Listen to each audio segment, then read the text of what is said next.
पुरस्कार समारोह में बुडानिया आईएएस संस्था सम्माननीय sub inspector mister Subhash Chandra Rahar जी का हार्दिक स्वागत और अभिनंदन करती है। हमें खुशी है कि आप हमारे बीच मौजूद हैं। कर्मशील और स्वाभिमानी व्यक्ति की आवश्यकता है।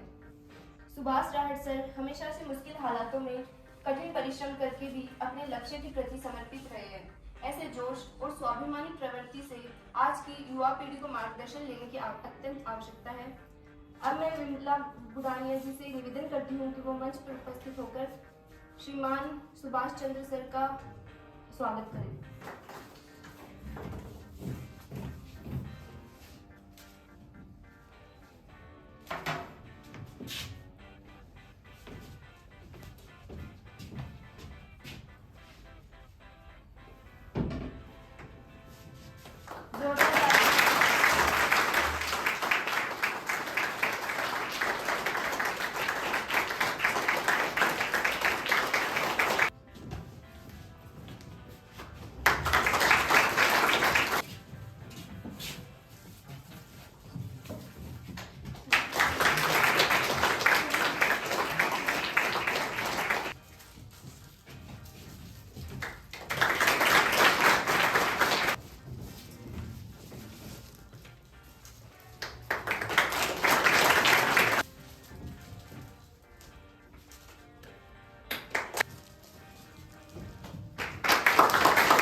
स्टाफ और युवा पीढ़ी,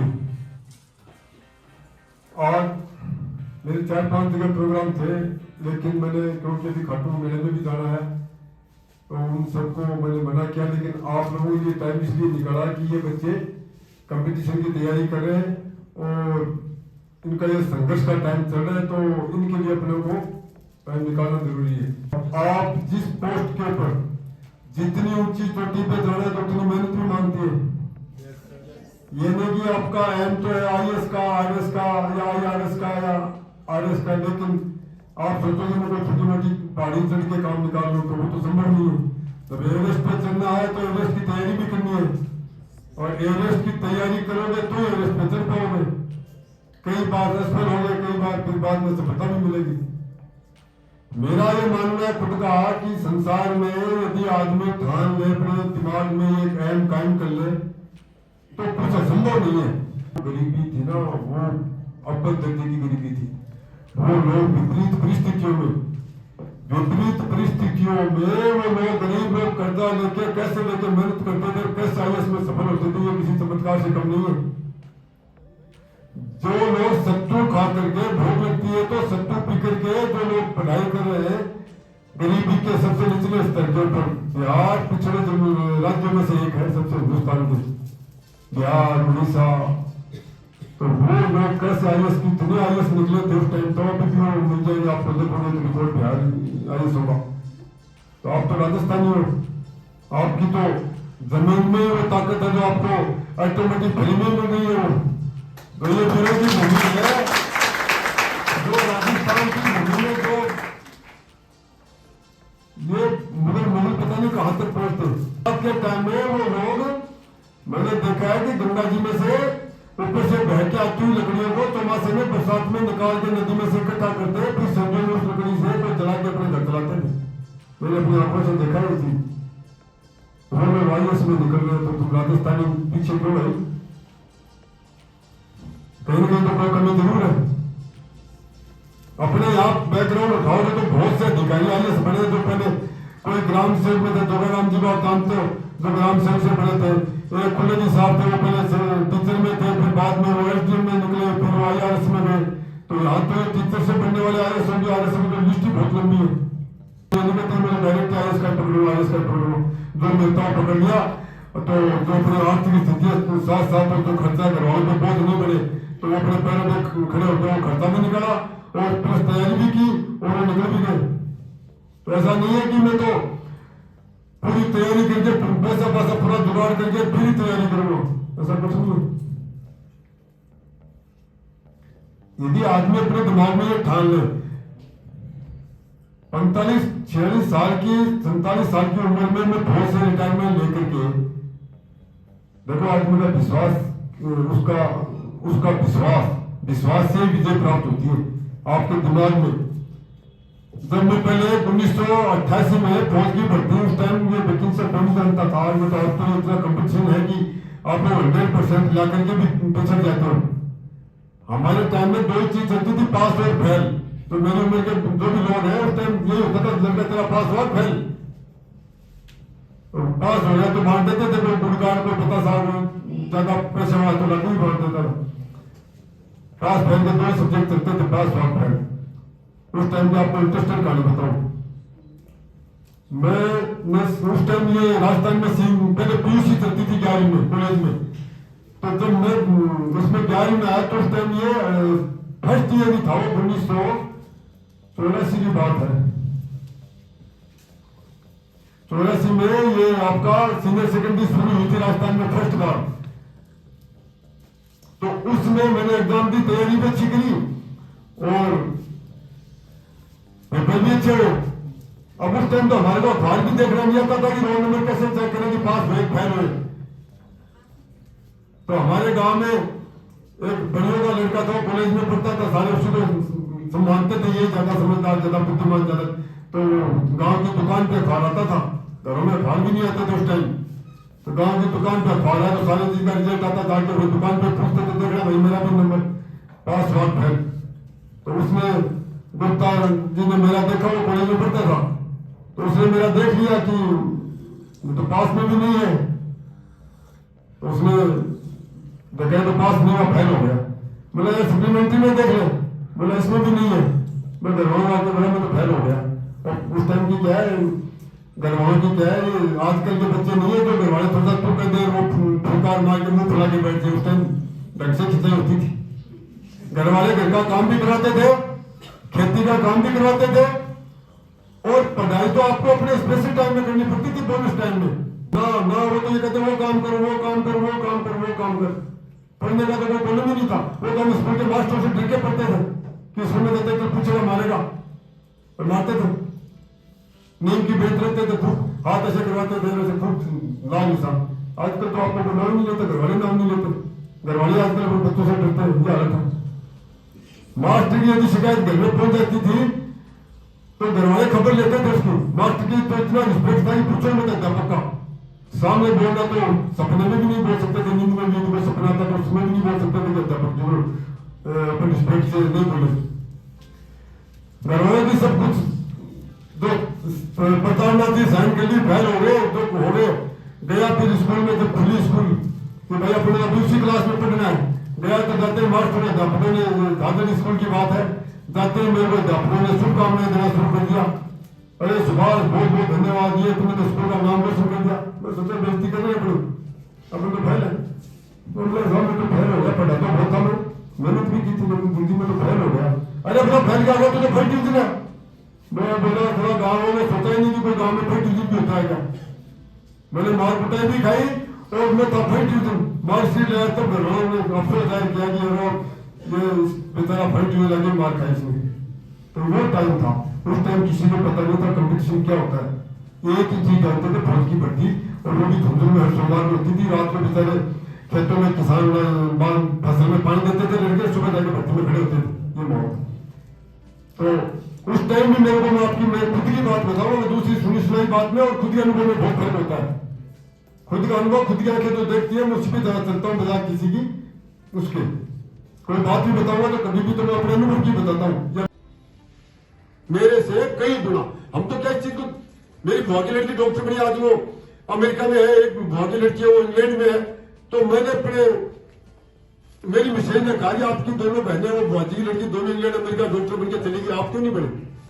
मैं बोला मेरे को उस टाइम इतना ज्ञान नहीं था मेरे घर वालों को भी ज्ञान नहीं था यार इतना वो अपना अफोर्ड भी नहीं कर सकते थे उस टाइम। तो यदि काश मेरे को भी यदि मेडिकल की लाइन में भेजते तो क्या पता मैं भी डॉक्टर ही होता। मैंने उनको यही कहा कि मैंने वो पढ़ी नहीं वो लाइन ही नहीं गया जिस गांव गया ही नहीं तो उस गांव कैसे पहुंचूंगा। यदि मैं मेडिकल करता तो आज मैं क्या पता वही होता उनके पास उनसे कम तो नहीं था मेरा दिमाग किसी भी हालत में। तो वो परिस्थिति हो जाती है। बाकी आप लोग चाहो तो कुछ भी असंभव नहीं है, लेकिन आपको आग पैदा करनी पड़ेगी। मैं आपको डंके की चोट पे कह रहा हूं, कुछ असंभव है ही नहीं। आप लोग सोच के बैठे हो भेजे में कि नहीं नहीं नहीं नहीं नहीं नहीं नहीं, नहीं।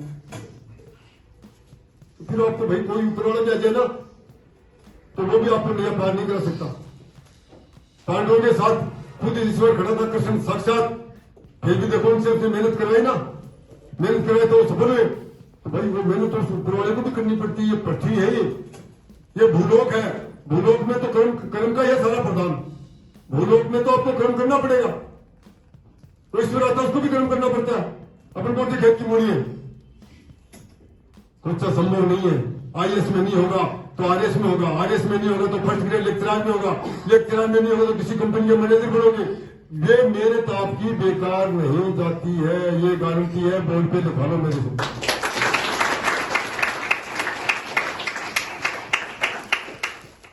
सीकर की ट्रैफिक व्यवस्था आप सबने देखी है, बहुत अच्छी तरह से देखी है। जाम की समस्या सब मेरे से ज्यादा देखा आप लोगों ने। सबने हाथ खड़े कर चुके थे, हार मान चुके थे। मैं भी जब आया तो मुझे यही पाठ पढ़ाया गया था, ये मंत्र कि मत प्रयास करो, कुछ नहीं होगा। यहाँ का पूजा सकड़ा, कुछ नहीं होगा, यहाँ कुछ नहीं होगा। अब आप देख रहे हो कहीं जाम नहीं है, जाम में फंस नहीं सकते आप। सामान्य ट्रैफिक तो आप कहीं भी जाओ, आपके गांव में भी रहेगा, लक्ष्मणगढ़ में भी रहेगा, फतेहपुर में। सामान्य ट्रैफिक तो अपन कम नहीं कर सकते। लेकिन आज की तारीख में आप कहीं से कहीं सीकर में घूमो, आपको जाम में जो आप फंसे रहते थे वो घंटों, वो जाम एक 62 साल की उम्र के आदमी ने उस जाम को केवल ठान लिया और ठान करके वो लग गया और लगा उसका परिणाम आप लोग देख रहे हो। तो वही आप लोग करना पड़ेगा। आप सबको यंग हो, यंग नाम लेते हैं, मुंह में करंट आना चाहिए शरीर में। है मैं यंग हूं, इतना सोचते 3 बार सोचते है मैं यंग हूं। कौन है मेरा मुराद डाउन करने वाला? करंट आना चाहिए आपके शरीर में, करंट, और फिर लग जाना चाहिए दूसरे के ऊपर।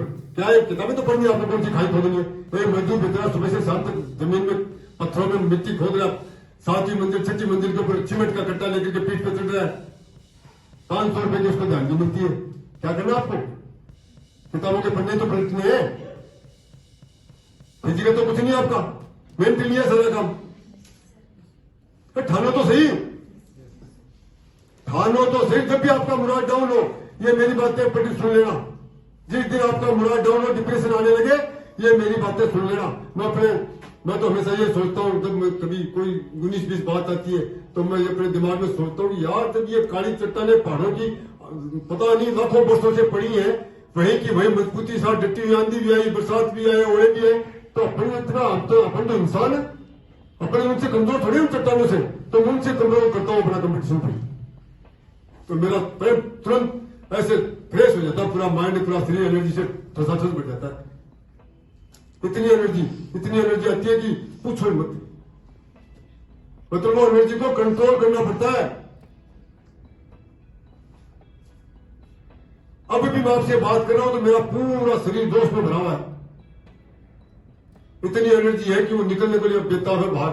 59 साल की उम्र का आदमी आपके सामने खड़ा है। याद करो, आप लोग जवान हो, साले के साले 20-25 साल के।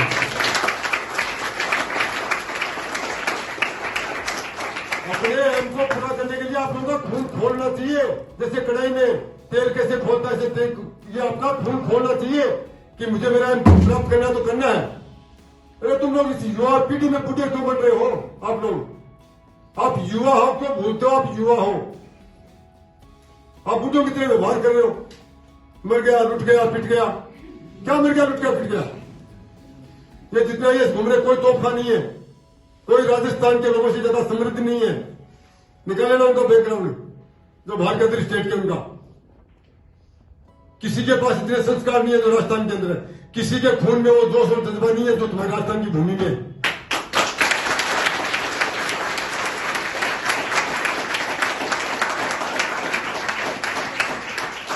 ये जो आईएएस, जहां कहीं भी कोई आईएएस नजर आए अदर स्टेट का, उसकी कुंडली खोदना।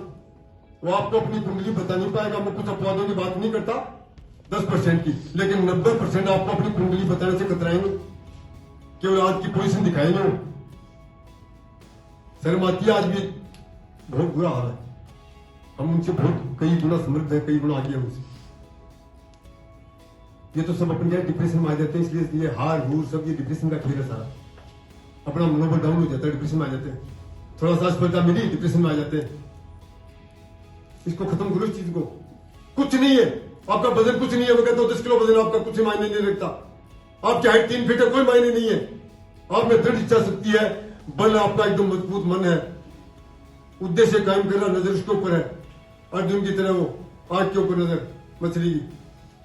देखो आप लोगों से बहुत से अधिकांश सफल हो जाएंगे। आईएएस में मैं कहता हूँ गारंटी साहब, बच्चे कुछ आईएएस में हो जाएंगे। लेकिन जो बात मैंने बताई है, उनके उनको प्रॉब्लम टाइम लेना पड़ेगा, उनको मानना पड़ेगा। जब भी मुराद डाउन उनको सुन लेना एक बार, फिर जरूरत पड़े तो फिर बुला लेना। यदि आपको डाउन हो मन थोड़ा तो फिर बुला लेना। आ जाऊंगा आप लोगों के बच्चों के भविष्य के लिए। जय हिंद।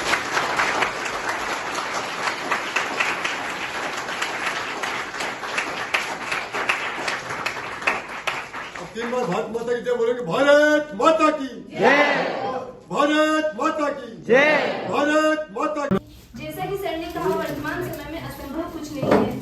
कोई भी लक्ष्य कठिन परिश्रम की मांग करता है। हमें भी सर से प्रेरणा लेते हुए प्रत्येक परिस्थिति में स्वयं को ढालने का प्रयास करना चाहिए तथा सुभाष राहट सर की तरह जुनून और जोश के साथ बेखौफ होकर जीवन में आगे बढ़ना चाहिए।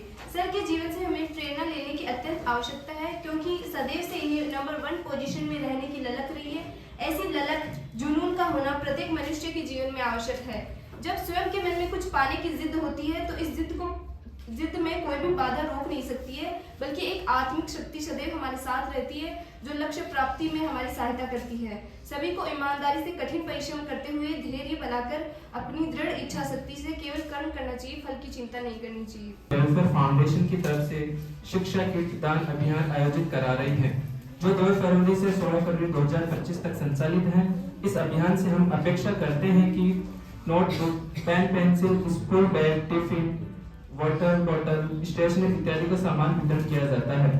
हमारी कार्य प्रणाली में शिक्षा हेतु बच्चों को गोद लेना, सरकारी स्कूल में असहाय विद्यार्थियों की सहायता करना, झुग्गी झोपड़ी वाले स्कूलों में वितरण करना, अनाथ आश्रम में वितरण करना।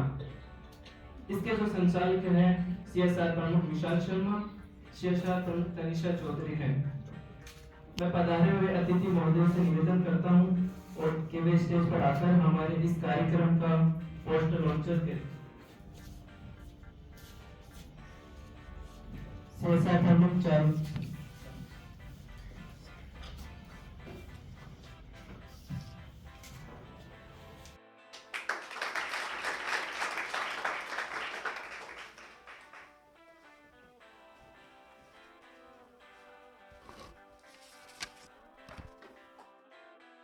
मैं विमला मैम से अनुरोध करती हूँ कि वो सुभाष चंद्र राहट सर का सम्मान करें।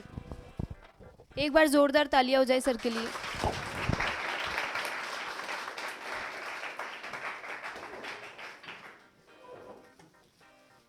अब मैं लक्ष्मी मैम से अनुरोध करती हूँ कि वो मंच पर उपस्थित होकर कांस्टेबल हीरालाल जी का सम्मान करें।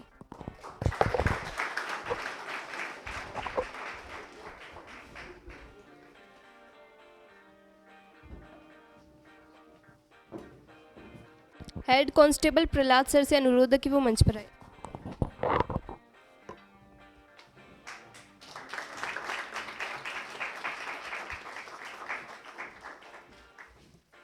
अब मैं नीलम मैम से अनुरोध करती हूँ कि वो कांस्टेबल वेद प्रकाश जी को सम्मानित करें।